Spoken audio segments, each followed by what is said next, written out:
بسم اللہ الرحمن الرحیم۔ السلام علیکم ورحمۃ اللہ وبرکاتہ۔ الحمد للہ وکفی وسلام علی عبادہ الذین اصطفی، اما بعد۔ حاضرین و ناظرین، یہ درس نمبر 1776 ہے اور آج سورہ صاد کی 3 آیتوں کی تلاوت اور تشریح کی جائے گی۔ آیت نمبر 86 تا 88، 86 to 88۔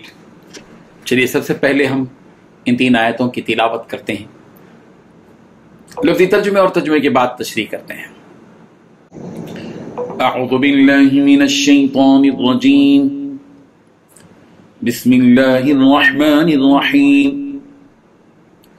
قل ما اسألكم علیہ من اجر وما أنا من المتكلفين إن هو إلا ذكر للعالمين ولتعلمن نبأه بعد حين صدق اللہ العظیم۔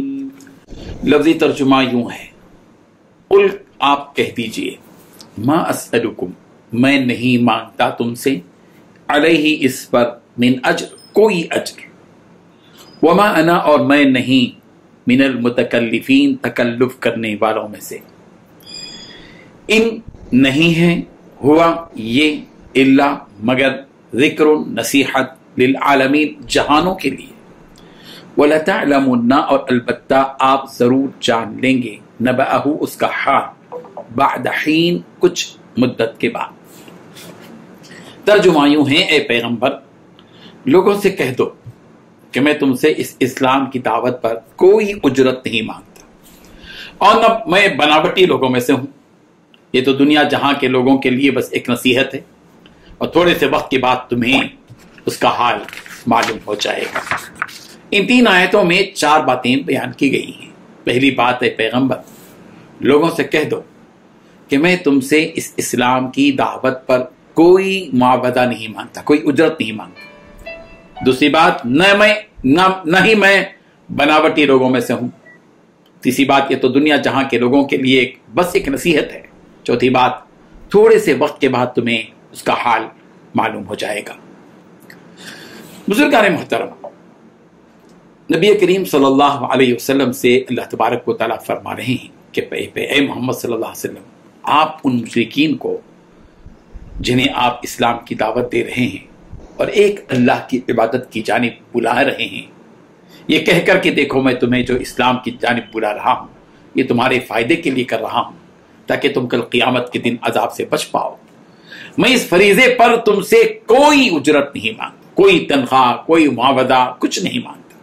جیسا کہ تم لوگ مجھ سے کہہ رہے ہو کہ محمد اگر تمہارا اس کی طرف بلانے کا مقصد سرداری حاصل کرنا ہو یا مال جمع کرنا ہو تو ہم تمہاری اس تمنا کو پوری کر دیں گے، تم کو مال سے لبریز کر دیں گے، دولت دے دیں گے، شادی کرنا چاہے تو اچھی لڑکی دے دیں گے، فلاں فلاں فلاں، بادشاہت چاہتے تو بادشاہت دے دیں گے۔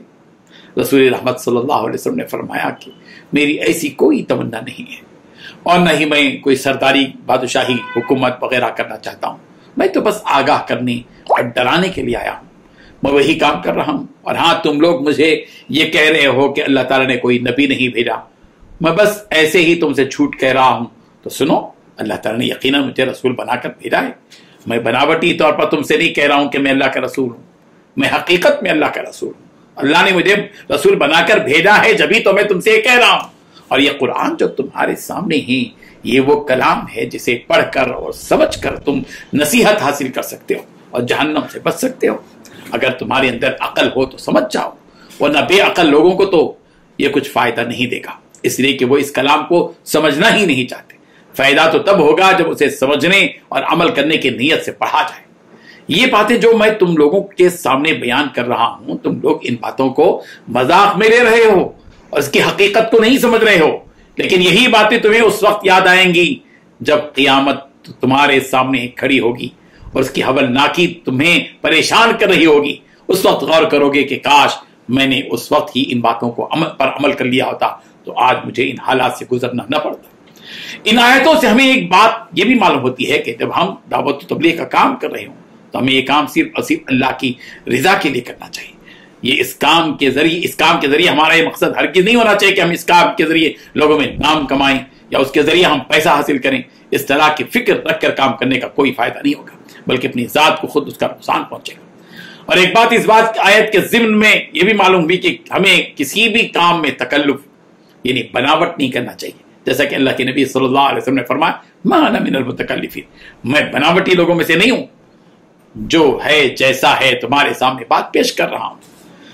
حضرت مسروق علیہ الرحمہ کہتے ہیں کہ ہم حضرت عبداللہ ابن مسعود رضی اللہ عنہ کے پاس گئے تو آپ نے کہا کہ اے لوگو، جب تم کسی چیز کے بارے میں جانتے ہو تو اسے کہہ دو کہ ہم جانتے ہیں، اور اگر نہیں جانتے تو یہ بھی کہہ دو کہ اللہ تعالیٰ بہتر جانتا ہے، ہم نہیں جانتے. اس لیے کہ اللہ تعالیٰ نے خود اپنے نبی حضرت محمد مصطفیٰ صلی اللہ علیہ وسلم فرمایا کہ اے نبی کہہ دو کہ میں تم سے اس دعوت پر اجرت کا مطالبہ نہیں کرتا اور نہیں میں بناوٹی لوگوں میں سے ہوں. اسی لیے زندگی کے مختلف حالات میں، زندگی کے مختلف پہلوؤں میں بعض مرتبہ ہم بناوٹ سے کام لیتے ہیں، تکلف کرتے ہیں، بناوٹ کرتے ہیں. بھوک لگ رہی ہے، مہمان بن کے گئے اور میزبان پوچھتا ہے کھانا کھائیں گے؟ چلیے کھائیں گے. نہیں مجھے نہیں کھانا ہے، حالانکہ بھوک لگ رہی ہے. اس میں تکلف کی کیا بات ہے؟ صاف کہتے ہیں کہ ہاں بھائی بھوک لگ رہی ہے، چلیے ہم کھاتے ہیں. تکلف اللہ کے نبی صلی اللہ علیہ وسلم کو پسند نہیں ہے. پیارے پیغمبر صلی اللہ علیہ وسلم سادہ مزاج تھے، سادگی آپ کو پسند تھی. جو ہے جیسا ہے صاف طور پر آپ بتا دیتے تھے. تکلف کسی قسم کا نہیں کرتے. بعض مرتبہ تکلف میں آدمی کو جھوٹ بولنا پڑتا ہے، حقیقت کچھ اور ہوتی ہے اور زبان سے کچھ اور کہنا پڑتا ہے. اسی لیے تکلف سے بچے. اللہ تبارک و تعالیٰ ہم سب کو عمل کی توفیق عطا فرمائے. آمین. وآخر دعوانا ان الحمد للہ رب العالمین.